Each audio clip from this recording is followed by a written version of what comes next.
There's a sparkle in their eyes. Okay, let's get down to it. Children of the Corn. This one's kind of sapped the energy out of me to some extent, I have to say. Yeah. In a good way, though. I wasn't expecting it to be the way it was. No. No. I was expecting a generic film. It is, of course, written and directed by the virtuoso filmmaker that is Kurt Wimmer. Man responsible for some ridiculous masterpieces such as Equilibrium, Ultraviolet, I believe. He was the writer for one of my favourite, certainly, ridiculous movies ever, Law Abiding Citizen, which we're probably going to do at some point. Oh, yeah. Oh. It turns out he did an adaptation of Children of the Corn. For background's sake, I've seen the original Children of the Corn. You haven't, have you? No, weirdly enough, I haven't seen it. I saw it. I thought it was kind of shit. Can't remember if I've read this short story or not. I've read it. Yeah, I've read it. It's a good little story. Yeah. I mostly just remember, Outlander, we have your woman. But then I saw that Kurt Wimmer had made one in 2020, and I kind of thought, I need to see this. Mm-hmm. and yeah, despite the name on the tin, as it were, I did think that it was going to be kind of a generic horror film. So I kind of put off watching it. I just figure it'd be generic because maybe just it's a later film. Like he's had his hits. Yeah, later film, and it's a horror film as well, and you know what these are like. But no, actually, this was totally not what I was expecting. The original story was more like you see like this couple, they show up in this place in Nebraska, and you kind of see things through their eyes and experience everything and through them. But here, it's totally different from that. It's more like everything is from the perspective of the people in the town. Specifically, Bo, who is the daughter of a corn farmer, and it seems like pretty much everyone is a corn farmer here in Rylstone, Nebraska. Rylstone. I think you said Rylstone Cowboy. Yeah, I was like, I'll go Rylstone Cowboy. No. Yeah, so it was Rylstone, whatever. Really, this wouldn't be a proper American horror story if it didn't start off with a massacre in a school. Because that's how it starts. You have this guy, he just walks out of the corn, and he picks up a blade, and he just walks into a nearby school and starts killing off all the adults in there. And he doesn't kill any of the kids. No, that is the local sheriff's department's job. This is where I knew it was going to be special. I think it was for the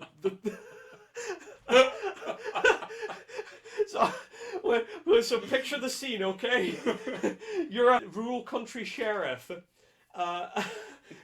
There's a kid in a school. He's killed all the adults inside. So what is your solution to this, Sheriff Chris? Well, I would put that pipe in through like the window, pour the gas in, and we kill the intruder. That's what we do. But wouldn't that kill the children as well? Yeah. There goes my re-election. That's literally no. Seriously, that is literally what happens. They pump like what is it, halothane gas into the school, and then act shocked when all the kids, that 15 children die. And this man is not in jail right now. He's sitting in the sheriff's office, scrolling through all of the fucking news stories about how this one country hick sheriff killed 15 children, and he's like, well, there goes my re-election. He's comfortably sat back in his chair, like his legs up on his table. Like he hasn't even been like the fucking governor hasn't gotten involved. No, the state authorities haven't gotten involved. Nothing has happened to this guy, and there's not even a pitchfork torch wielding mob outside or anything. Yeah. Insanity. Speaking of the feds, this town has been under a bit of stress lately, and it's largely to do with with Big Corn, because Big Corn has come in and started really outcompeting. Are you following us, audience? Yeah. No. Seriously. Use the term Big Corn. Yeah, Big Corn. Big Corn has come in and started outcompeting local corn. We've decided that we're gonna take those Fed bucks. We're gonna take the state subsidies to not grow any corn. It's like the second moment when you knew it's special. It's just like, there's this. Yeah, it's like when Kurt Wimmer just sat down and decided, you know what, I'm gonna write this Children of the Corn movie, and it's gonna be a commentary on state subsidies of agriculture. But before all that, right, so Bo is, she's walking around the corn with her brother. Her brother's not happy that she's going to go off and be a cosmopolitan shitlib and study microbiology. I'm making a lot of assumptions here. Why don't you get taught about how to be a shitlib when you do microbiology? But... Oh, they'll find ways, alright? You know, it's like they'll find a way that to decolonize microbiology. You know, they're going to do it. One of the first things they find is the little girl who we saw at the start of the film, who gets spoken to by the slasher killer. She's hanging out with a bunch of kids. She's got her own horse. And she's also like, she's gonna execute one of the other children. Yeah, she's obsessed with like Alice in Wonderland. The Red Queen. Yeah, that kind of falls apart later on. Yeah, like that's a theme that never really that never really maintains itself. She's kind of become the leader of this gaggle of kids who are running around with bows and arrows and bladed implements and trying to get other children to walk the plank because they accidentally poisoned a dog or something. Like, there are red flags when the concerns of the children are brought up during the aforementioned town meeting, where they decide they're going to take them Fed bucks, sell out their children's futures, and spend the money on condos in Florida or whatnot. Are you starting to see where this is going? This is a Kill the Boomers movie. You got like one particular boomer, it's like the bearded guy with the cat, like yeah, the archetypical redneck. I ain't listening to you. I got two pronouns, and it's fuck and you. You boy, that's what I'm saying. He gets a laugh from his terrible audience. But seriously, when the kids show up, right, they're like, look, we don't like how you're basically selling our future to the feds and to Big Corn and whatnot. And the guy's just like, what, kids? I'm gonna get me some of them Fed bucks. That's literally how it is. Bo's dad is a little bit more kind of calm about it. He's a bit more somber. Yeah. A bit more, shall we say, alcoholic about the situation. And I don't blame him. I mean, his business is going down the tubes. He's selling out to the feds. His wife is the town bicycle, it seems. That's not really touched upon too much, but you Except can tell. That she is, though. She is. Oh! Oh! She does. Struts out of room, walks back in, and sits back down. Standing ovation from the studio audience. Bo's brother, I can't remember his name. Bo's brother is not happy about this. I mean, you look at him, and he's got that kind of like sneering rat face about. I think that's how he looks throughout the film, to be honest. But he's particularly angry about his mother being ploughed by all the ploughers. Corn ain't the only thing being ploughed in this town. Oh! Gets up, walks out of the room. Talking about your mom! With all the children's concerns being laughed at by Prospector Dad and pretty much everyone else in the entire movie, I think he's also abusive dad as well. Right. Because he beats up his son, like the guy who's got like the hood on all the time. The guy that's got like a car parked out in the middle of the corn because I guess he's growing weed out there, because I guess all the corn money is dried up because of Big Corn. But just wait until Big Weed gets in, and then we're gonna have to accept those federal weed bucks. There's going to be no Big Weed. We'll come back. You can come back and like laugh at me when I'm wrong. But There ain't gonna be any big weed Christopher Bear 2023. We'll keep that in mind. Bo and some of the older, more reasonable kids, two of which don't really have anything to do with the movie. They're basically just there. Yeah. Like, there's this girl who kind of, she's always dressed in like the trad wife kind of dress. And then there's Black Girl. yeah, Kind of Black Girl. kind of. She's not that black. I mean, she's kind of pale black. Yeah, She's not black, black. you know? She's not undoubtedly black. Undoubted. But she's black. What they decide to do is hit up a Twitter journal.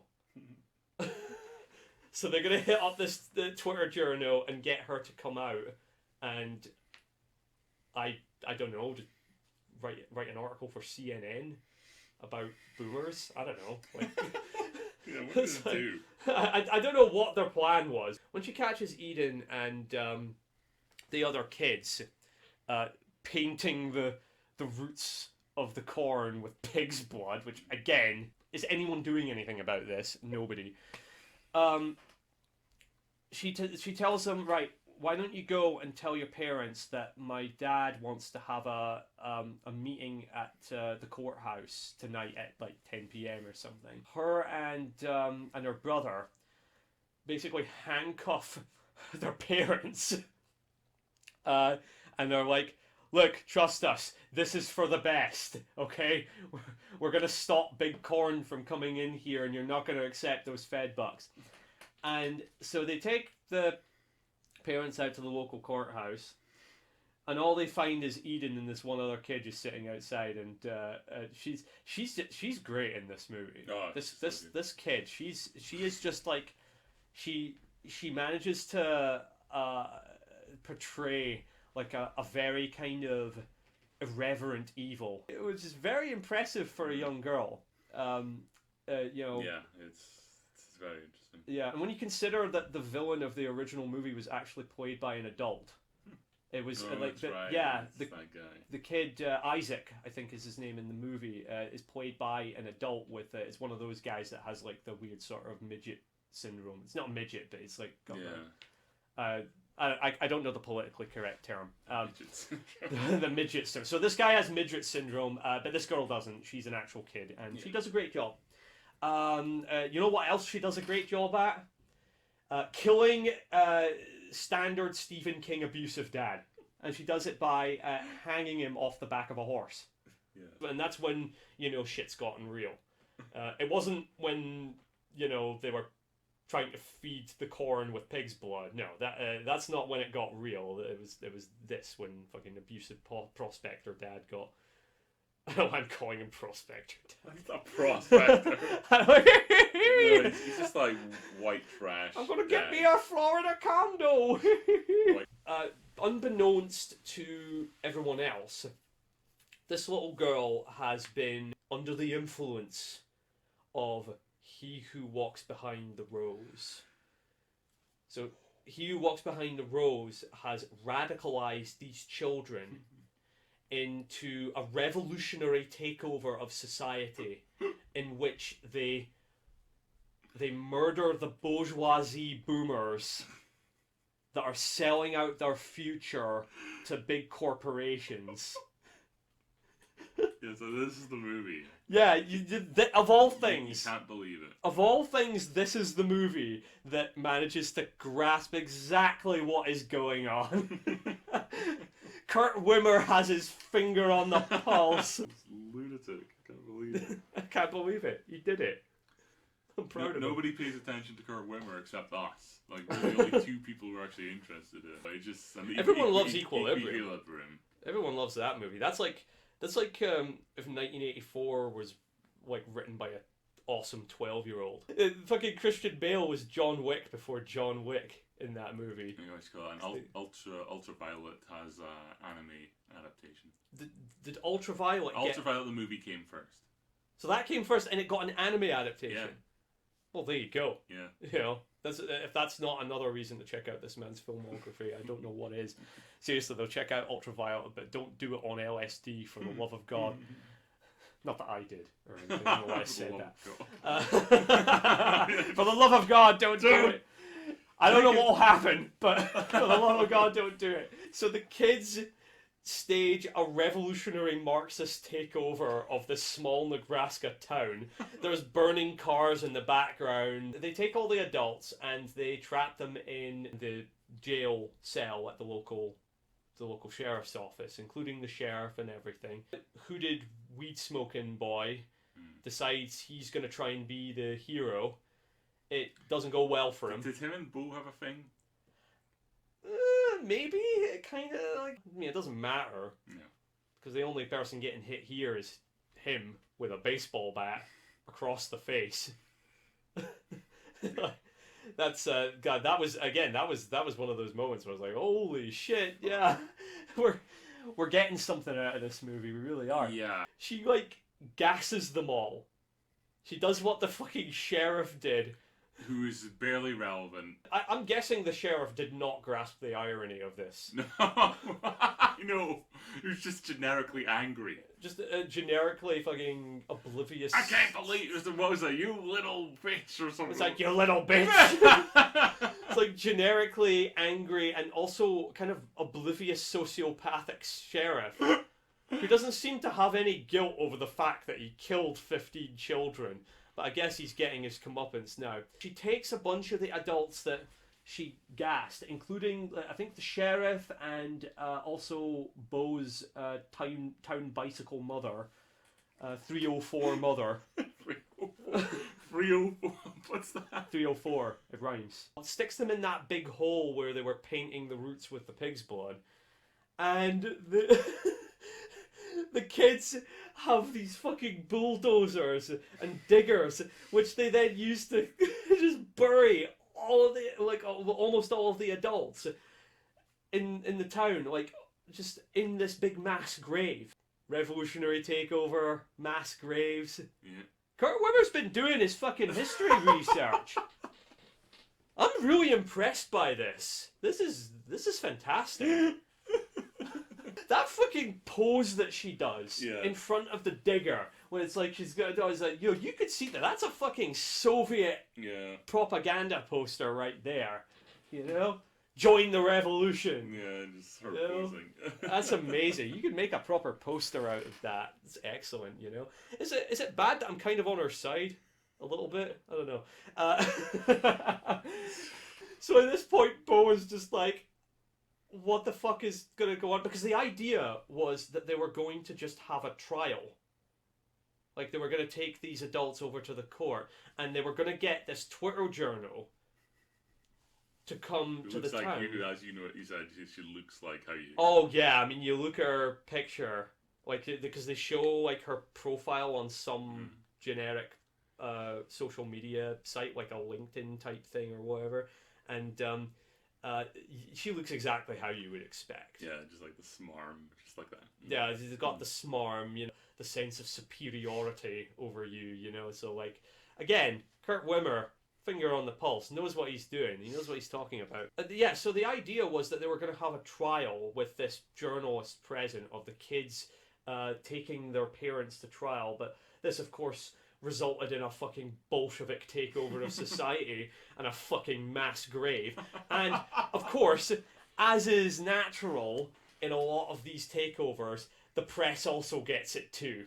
Because they've got her as well. Like, they barely set her up. I'll say, though, they barely set her up as a person. No, she's barely a person in the entire thing, but it's okay because journalists are barely people in real life. I'd have had a few scenes of her, like she shows up in the town, she kind of turns her nose up to the place.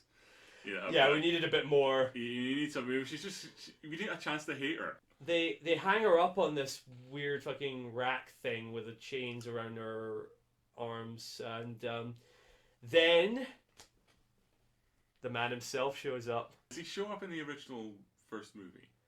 He does, but it's mostly just kind of as a thing going under the ground. Yeah. That was kind of a cool effect in the original movie, is the sort of the ground kind of moving up, like it's almost like in Tremors. But no, it's very different in this one. Yeah, because I seem to recall, like, in one of the sequel that it was pretty much like a Godzilla monster. But it was like Cardzilla. It looks ridiculous in my brain. So the fucking Jolly Green Giant comes along, he grabs the journalist and drags her away. At this point, Bo is now like, what the fuck just happened? I just saw fucking Groot from Guardians of the Galaxy drag away a smarmy Twitter journal. Yeah.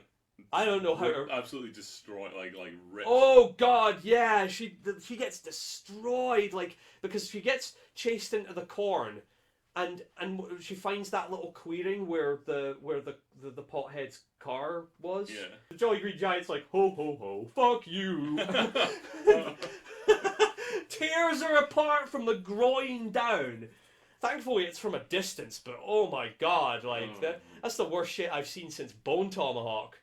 You know, and Bone Tomahawk was definitely worse, but... Yeah. Did we talk about the pastor? Oh yeah, I'm sorry, I totally forgot about the pastor. Happen? So the pastor, like, he like goes like proper like snake. He's like, yeah, I wasn't in favor of the Fed bucks. I wasn't in favor of the Fed bucks. And remember who took you in? And you see, I thought that she was gonna reveal some shit about this guy. Yeah. Because Eden's like, yeah, you're right. You know, you didn't support it and everything, but you did. You have sinned, haven't you, Pastor? Yeah. And that was when I thought that she was gonna say like he was doing some weird shit to her. Yeah. Like because remember, like at the start, he's like, if you're a good girl, you could get to come and live with me, and he gave off like major creep vibes. Yeah. I wonder whether that might have been in the original script, and maybe some of the shareholders were a bit like, no, we'll have the Twitter journal getting ripped in half from the vag down, but we won't. But we're not gonna have that kind of stuff. She fucking cuts out his eyes. Oh, it's a grueling experience. Yeah, it's like fuck. It's still ridiculous. Oh yeah, it's pretty because of the way the eyes look. Like, and she like grabs it. And it's like, and she like holds onto these eyes, and they look like somebody you see in a fucking Halloween decoration or something, and throws them away. And then they all just scream. They all just go. Like they're fucking, the vampires from I Am Legend or something. So Twitter Journal gets killed. Bo is running through the wood, through the corn. So she gets the car, manages to drive out, but the car kind of stalls out for a moment. And then, and at this point, I was like, someone going to show up in the back seat. Someone's going to be in the back seat. And I was like, oh, there we go. I've seen too many of these movies. Yeah. So Eden shows up, and she's got like this fucking bolt gun that they use to basically execute cows. Bo is like, can I have one last cigarette? And here's my advice to budding movie villains. Never let the main hero have a last cigarette. I learned this from You Only Live Twice. Never let them have a cigarette. Or never let them have a last anything. Just kill them. Because you know they're going to pull something out of their ass. And in this case, she does. She uses the car lighter. Which I don't think you get those in cars anymore, do you? No. I think this is something that's promoting smoking, don't you know? And that's that's bad for your health. You know what else is bad for your health? Fucking soaking everything in gasoline. Pounds it down onto the petrol in this fucking epic fashion. And it lights up the entire cornfield, including he who walks behind the rows. And and then he who walks behind the rows fucking walks out. He's like, ho ho ho, fucking help me. Why? He's on fire. He's like, Groot is burning. Eden just takes his hand and walks out into the fields. And burns to death. Or so the Nazis would have you believe. Precisely. Because nothing dies in the corn, and fucking neither does the revolution. For some reason, Bo is now out in the middle of the burned corn just looking around because, I don't know, I guess it's interesting to look at. I've never seen a burnt cornfield, have you? No? But you know what else I've never seen before? A burned up zombie child. I probably have seen one before. Probably seen but not one like this that has the power of corn, because it shoots corn out of her face and into Bo's face and up her fucking torso and kills her instantly, and then that's the end of the movie. I think that this was perhaps some of the most astute political satire I've ever seen, especially in a horror film. Well, you're not being unironic when you say that. I will leave that up to you. So what did you think of this film? I thought it was hilarious. Oh, it was, yeah. It was a roller coaster. It was a real trip to Clown Town. Rural Clown Town. Rural Clown Town, USA. The incompetent, like, nonchalant sheriff was just like a new take on like killing children, like the subsidy thing. It's like, we'll get money from the government, and they all have a holdout. I love it when movies do that. I wasn't expecting that. I wasn't expecting this movie to be the way it was. No. I was expecting it to be like more like the original movie, where you get like the sort of Linda Hamilton character and who else, and they show up and you know, you see everything through their eyes. But no, not Kurt Wimmer. not Kurt Wimmer. No, he decided to you know what? I'm gonna take this decades-old Stephen King schlocky horror story and turn it into something relevant for our times. I mean, nobody watched it. Obviously, it was like released in 2020. I guess for shame. Yeah. For shame, movie-going audiences. Yeah. It was right there on Amazon Prime, and you did nothing. Yeah, I quite enjoyed this one. I was, I honestly, I think it was quite a unique take on Children of the Corn in comparison to other Children of the Corn movies, certainly. I remember the last one I saw was like, I think it was like Children of the Corn 666, like Isaac Returns or something like that. And the guy who plays Isaac from the original movie does return. And oh god, it was crap. I think it had Stacy Keach in it. Poor guy. I think he was in it. Yeah, and it was genuinely shit. I like Stacy Keach as well. Seems great. But yeah, this was yeah, like it's still schlocky. It's still ridiculous. You're not gonna get like scares out of it. Some of the violence is pretty hardcore. Yeah. But it is mostly fucking ridiculous, and I found the sort of the queer social commentary in it to be both compelling and utterly hilarious. I mean, yeah, just all these people sitting around a Children of the Corn movie talking about Fed books and fucking agricultural subsidies was just, I don't know why, but it warms the cockles of my heart. I don't know why it was, but anyways. When are you going to see that anywhere else? I know, exactly, but in a Kurt Wimmer movie. Well, this has been another episode of Clown Town, the Idiot Movie Show. I've been your host, Dead-Eye Ducky. This has been the handsome and sexy Mr. Christopher Baird. Say bye to the people. Bye to the people. And may you ride the night to the morning sun.